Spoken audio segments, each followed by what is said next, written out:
സൗദിയിൽ റമദാൻ 27-ാം രാവിൽ വ്യവസായി എം എ യൂസഫ് അലി മക്കയിലെത്തി. സ്നേഹവും സാഹോദര്യവും നന്മയുമാണ് റമദാൻ നൽകുന്ന സന്ദേശമെന്ന് അദ്ദേഹം 24-നോട് പറഞ്ഞു. മക്കയിൽ നിന്ന് ജലീൽ കണ്ണമംഗലം തയ്യാറാക്കിയ റിപ്പോർട്ട്.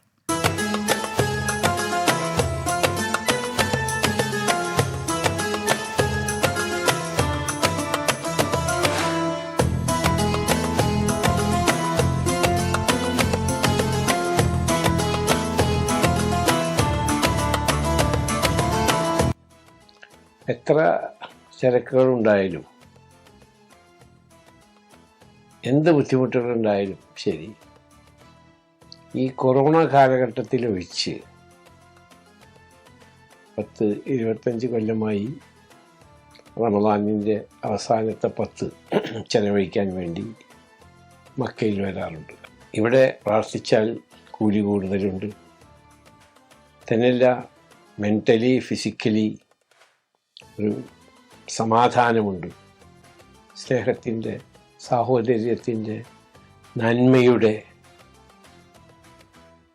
അന്യ സഹോദരന്മാരെ സഹായിക്കുന്ന, കരുണ കാണിക്കുന്ന, ഉപകാരം ചെയ്യുന്ന, വിദ്വേഷമില്ലാത്ത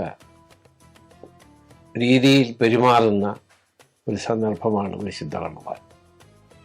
എന്നാലേ ആ നോമ്പിൻ്റെ വെറും പട്ടിണി കിടന്നത് കൊണ്ട് മാത്രം നോമ്പിൻ്റെ എല്ലാ സംഗതികളും പൂർത്തിയാകുകയില്ല. ഇസ്ലാം എന്ന് പറഞ്ഞാൽ സാഹോദര്യത്തിൻ്റെയും സ്നേഹത്തിൻ്റെയും ഉറപ്പിൻ്റെയും നന്മയുടെയും,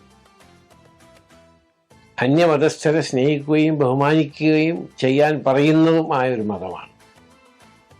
അപ്പോൾ അത് നമ്മളെപ്പോഴും ആ നന്മ കയ്യിൽ വരും. അതാണ് നന്മ.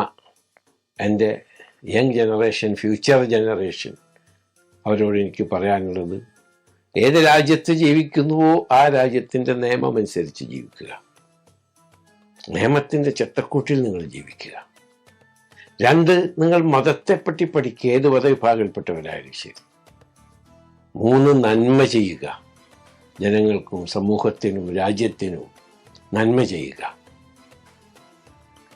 4, നിങ്ങൾ അധ്വാനിക്കുക. അധ്വാനിക്കില്ലെങ്കിൽ എവിടെയും എത്തൂല. നമ്മൾ കഷ്ടപ്പെട്ടില്ലെങ്കിൽ എവിടെ എത്തൂല. നിങ്ങൾ വൈകുന്നേരം കിടക്കുമ്പോൾ ഉറങ്ങുന്നതിന് മുമ്പ് നിങ്ങൾ സ്വയം ചിന്തിക്കണം, ഇന്ന് ഞാൻ കഴിക്കുന്ന ഭക്ഷണം ഞാൻ തന്നെ അധ്വാനിച്ചതിൻ്റെ ഒരംശമാണെന്ന്. എന്നാൽ നിങ്ങൾ വിജയിച്ചു. റംസാന്റെ അവസാന ദിനങ്ങൾ ചെലവഴിക്കാൻ നമ്മുടെ പ്രിയപ്പെട്ട പ്രമുഖ വ്യവസായി എം എ യൂസഫ് അലി മക്കയിൽ വിശുദ്ധ ഹറം പള്ളിയിൽ എല്ലാ വർഷത്തെയും പോലെ ഇത്തവണയും എത്തിയിരിക്കുകയാണ്. അദ്ദേഹത്തിൻ്റെ നോമ്പ് അനുഭവങ്ങളും അവസാനത്തെ ദിനങ്ങൾ എങ്ങനെ ചെലവഴിക്കണം എന്നുള്ള ചില നമ്മളോടുള്ള നിർദ്ദേശങ്ങളും ഉപദേശങ്ങളുമാണ് ഇപ്പോൾ കേട്ടത്. മക്കയിൽ നിന്നും ജലീൽ കണ്ണമംഗലം, 24.